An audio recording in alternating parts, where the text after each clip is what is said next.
Olá pessoal, sejam mais uma vez bem-vindos à nossa aula de Planejamento e Controle da Produção, onde na aula de hoje nós vamos falar sobre princípios de gestão do sistema Toyota.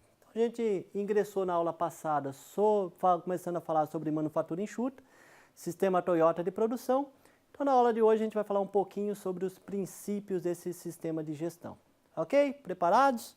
Vamos lá então. Bem, essa aula é baseada, nesse livro do Licker chamado O Modelo Toyota e os 14 princípios de gestão do maior fabricante do mundo. Okay? O sistema Toyota é uma abordagem única para a manufatura, então o Licker nesse livro ele destaca que isso é uma abordagem única, e esse foi a base para o movimento que ele está chamando de Lean Production, que dominou as tendências de manufatura nos últimos 10 anos. Então a gente viu que realmente, a Toyota, ela revolucionou o sistema de manufatura, ela trouxe uma nova visão, uma nova forma da gente conseguir fabricar um produto utilizando conceitos e ferramentas. A maioria das tentativas de implantação do Lean tem sido superficiais. Então o Licker destaca o seguinte, que a implantação desse sistema tem sido superficiais. Por quê? Porque, na realidade, muitas empresas têm focado na implantação de ferramentas isoladas, como o 5S e o Just-in-Time, sem entender que o sistema envolve a cultura da organização.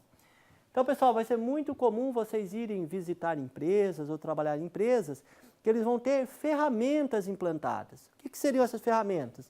Vai ter um sistema Kanban implantado, vai ter uma gestão visual, vai ter um sistema SMED implantado, vai ter uma manutenção produtiva, mas a questão posta é que o sistema Toyota ele é mais do que um simples conjunto de ferramentas, é uma filosofia de produção, e essa é a grande dificuldade que as empresas encontram na hora de implantá-lo na sua totalidade. Então a gente vai ver que a maioria das empresas elas têm ferramentas implantadas e não a cultura de melhoria contínua da manufatura enxuta.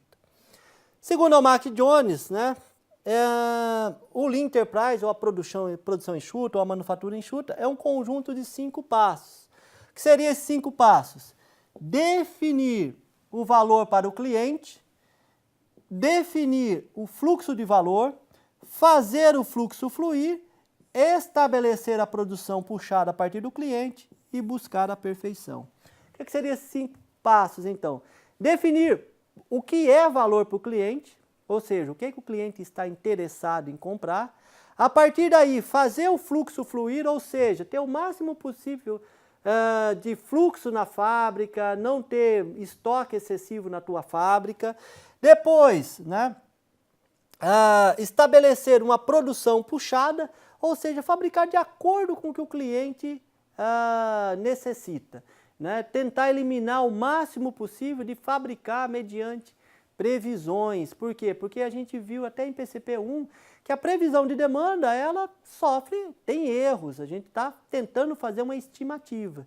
Então ele fala sempre fazer baseado no consumo e buscar a perfeição. Ou seja, tenham sempre isso em mente. Existe sempre uma forma diferente e melhor de se fazer alguma coisa, qualquer tipo de atividade. Sempre tem uma forma diferente e uma forma melhor de se executar qualquer atividade.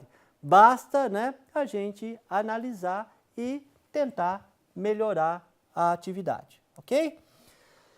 E aí o Taiichi Ohno ele fala o seguinte,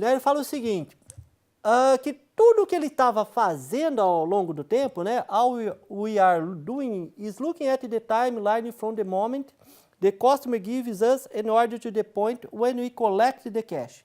Ou seja, traduzindo isso, o que ele está falando? Ele está falando assim, olha, tudo que eu estou tentando fazer é reduzir o tempo entre o pedido do cliente e a entrega do produto para o cliente. Por quê? Porque quanto mais rápido eu conseguir fazer isso, o cliente pedir eu entregar, mais rápido eu consigo ter fluxo de caixa na minha empresa, mais fácil eu consigo ter dinheiro na minha empresa. Então ele fala, tudo que ele estava fazendo, and we are reducing that timeline by removing the non-value adding wastes. Ou seja, eu estou tentando, ele falava, eu estou tentando eliminar as atividades que não agregam valor para tentar reduzir a linha do tempo.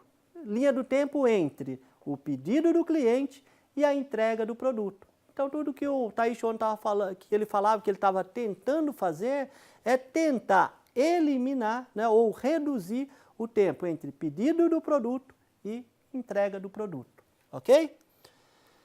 Princípios de gestão da Toyota. Então, vamos ver quais são esses 14 princípios, né, que o sistema Toyota de produção tem que o tornam tão eficiente. Princípio 1. Fundamente suas decisões gerenciais em uma filosofia de longo prazo, mesmo diante de custos elevados no curto prazo. Então, o primeiro desafio para que a gente consiga implantar a filosofia do sistema Toyota de produção é lembrar que isso é algo a longo prazo. Essa é a primeira barreira que muitas empresas enfrentam. Por quê? Porque a gente tem uma cultura muito imediatista. As empresas querem, né, começar a implantar o Lean daqui 6 meses já ser uma empresa enxuta. Vai acontecer isso? Não, não vai conseguir.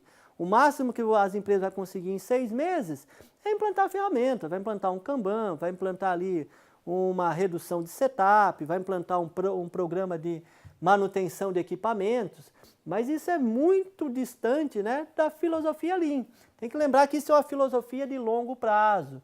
E se a gente lembrar da aula anterior, a gente vai lembrar que, por exemplo, a base do sistema é a estabilidade da demanda. Você vai conseguir estabilizar a sua demanda em 6 meses? Não, isso vai levar anos para você conseguir estabilizar uma demanda de um produto que você estiver fabricando. Então, esse é o primeiro desafio, que é o primeiro princípio do sistema, é que as suas decisões sejam tomadas de longo prazo. Ok? Princípio 2, crie processos com fluxo contínuo para trazer à tona os problemas. Ou seja, quando você faz tudo em estoque, tudo em lotes, fica muito difícil identificar os problemas. Qual que é um dos princípios básicos, né? Da Toyota, que fabricar os produtos, por exemplo, em linha, e a partir do momento que você identifica um problema, você para a produção e resolve o problema. Quando você está fabricando em lote e identifica um problema, o que você faz, por exemplo? Tira aquela peça do lado e continua fabricando as demais peças, ou seja, a necessidade de urgência de resolver os problemas, ela é reduzida quando eu uso esse conceito de não ter fluxo na minha fábrica. Ok? Princípio 3. Utiliza o sistema puxado para evitar superprodução.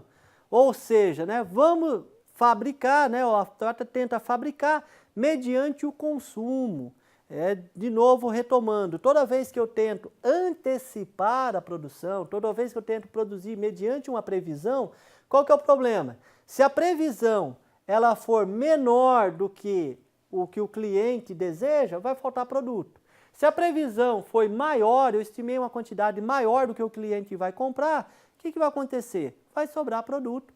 Isso a gente já comentou em aulas anteriores. Por exemplo, se a gente estiver falando de produto alimentício, isso é um problema grande. Por quê? Porque tem prazos e datas, né, de validade do produto. Uma vez que você dimensionou errado, passou da data de validade, o produto, infelizmente, ele se torna, né, não mais, né, passível de uso e precisa ser jogado fora. Princípio 4. Nivele a carga de trabalho. Trabalho como uma tartaruga e não como a lebre. Ele fala o seguinte, né? Ter uma estabilidade na carga de trabalho, mas isso vai estar muito relacionado para que a sua demanda esteja estável. Por quê? Porque se a sua demanda não estabilizar, essa flutuação de demanda, né, vai acabar chegando na produção. Então, o que vai acontecer? Vai chegar horas que você vai ter semanas que você vai estar com picos de produção e vai chegar um momento que a sua produção vai estar lá embaixo, vai estar com capacidade ociosa. Então, eu preciso, na realidade, ter uma demanda constante e fazer com que essa estabilidade da demanda seja repassada para a produção, ou seja, eu sempre mando uma quantidade de ordens de produção que seja estável. Eu não posso mandar, né?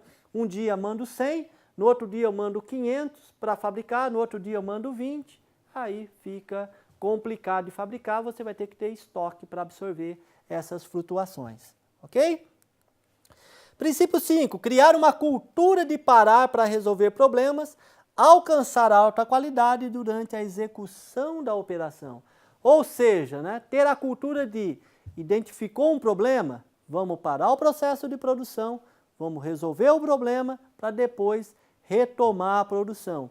E a gente vê que isso vai ser muito raro vocês encontrarem uma empresa que efetivamente adota essa prática, né? Normalmente vai sempre se adotar a prática de deixa o produto com defeito do lado, depois uma equipe vai lá analisar o produto e tenta continuar a produzir, e isso tira a necessidade, a urgência de resolver, e isso é ruim pelos conceitos e princípios do sistema Toyota.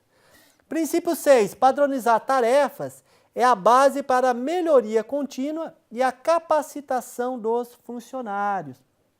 De novo, né? A padronização das atividades, que nem a gente viu lá na casa do sistema Toyota, ela é essencial. Por quê? Porque eu preciso repetir o processo para que as coisas saiam exatamente iguais. Um exemplo simples, né? Por exemplo, né, se eu pedisse para vocês que na próxima vez que comparecessem lá nas aulas presenciais da Univest, cada um de vocês levasse um bolo, provavelmente todo mundo, né, fizesse um bolo e levasse um bolo, todo mundo ia levar um bolo gostoso.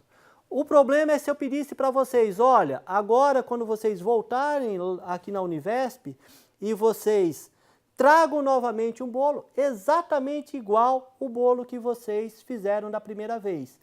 Aí começa a complicar, porque repetir um processo, fazer um bolo exatamente igual ao primeiro, exige que o seu processo seja padronizado, ou seja, você vai ter que ter exatamente os mesmos ingredientes, usar o mesmo tempo que você usou para amassar o bolo, você vai ter que ter exatamente a mesma temperatura do forno, o mesmo tempo que ficou o bolo no forno, ou seja, você precisa de um padrão de processo.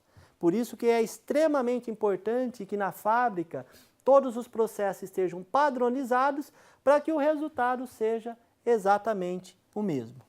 Princípio 7, usar o controle visual, nenhum problema deve estar oculto. Ou seja, né, ter na fábrica painéis de gestão onde as informações estão disponíveis. A gente tem um conceito chamado Management by Walking, ou seja, gerenciamento da fábrica andando pela fábrica. Uma boa fábrica com gestão visual é aquela que você passa pelos corredores da fábrica e olhando os painéis de informação e de controle de produção, de qualidade, todas as informações, você sabe exatamente o que está acontecendo na fábrica sem ter que perguntar para ninguém. Você passa pela fábrica e consegue saber se a produção está atrasada, adiantada, quais são os problemas que estão acontecendo e quais são as ações tomadas. Tá? Então, isso é gestão visual. Uma boa fábrica, né, para que ela tenha os conceitos de Lean, ela precisa ter um bom controle visual.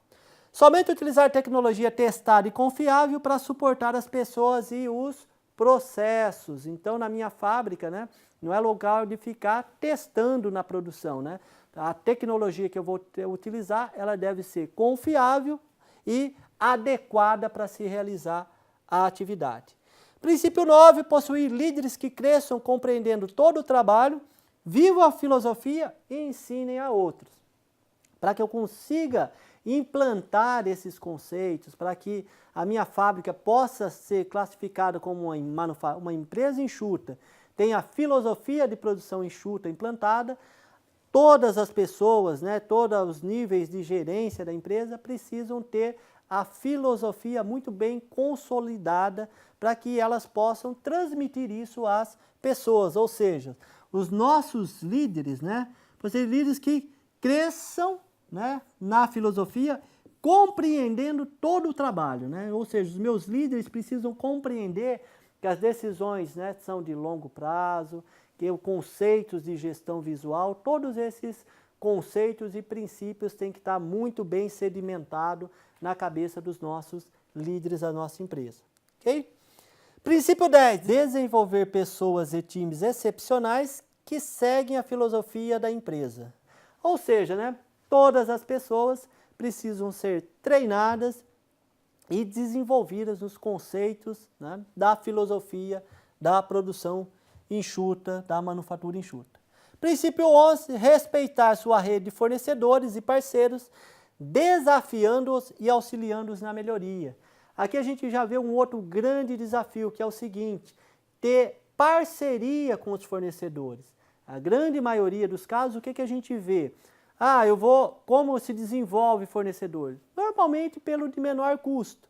E aí não existe uma parceria entre os fornecedores. O que existe é o fornecedor, quem conseguir fornecer ao menor custo, eu vou comprar, é esse que vai ser o escolhido.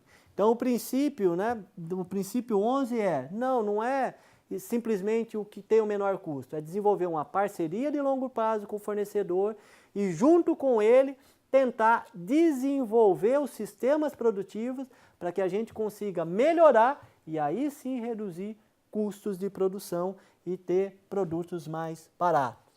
Princípio 12, ir no local onde está ocorrendo o problema e entregar por si mesmo, e entender por si mesmo, ou seja, a gente precisa ir no local de produção, ir aonde está ocorrendo os problemas e lá sim identificar os problemas, eliminar os problemas. Então sempre que a gente vai fazer melhoria num processo, a gente precisa ir lá conhecer o processo para que a gente consiga realmente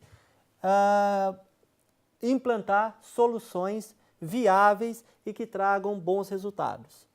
Princípio 13, tomar decisões devagar e baseado em um consenso, considerando todas as opções e implementar rapidamente. Ou seja, ele fala o seguinte: pense bastante antes de tomar uma decisão. Depois de tomar a decisão, aí sim você implementa ações, você implementa a solução rapidamente. Então gaste bastante tempo planejando e depois execute a atividade rapidamente. E o último princípio, 14, tornar-se uma organização que aprende com base em reflexões e na melhoria contínua. Ou seja, criar a cultura de aprendizagem. Ou seja, aquele problema que ocorreu, ele não pode ocorrer mais, eu aprendo com aquele problema e se surgir em outras áreas problemas semelhantes, eu já sei como resolver esse tipo de problema. Ok? Um resumo geral de tudo isso, a gente tem uma pirâmide que ela resume falando que é uma filosofia de longo prazo. Depois eu tenho a segunda parte da pirâmide, eliminação de desperdício, respeito e desenvolvimento de pessoas e parceiros e a melhoria contínua. Eu destaco na realidade que a grande maioria das empresas vão estar nesse segundo nível fazendo esse conjunto de atividades que estão muito relacionados a ferramentas de melhorias. Então isso é simplesmente uma pequena parte do meu sistema e não realmente a filosofia em si completa. Então isso é importante para a gente entender. A maioria das empresas estão focados nessa parte, eliminação de desperdício e implantação de ferramentas para fazer essas ações e não a implantação total do sistema, que é, na realidade, uma filosofia, é muito mais do que a implantação dessas ferramentas. Ok? Dúvidas em relação a isso, pessoal? Acredito que não. E nos vemos na próxima aula. Obrigado.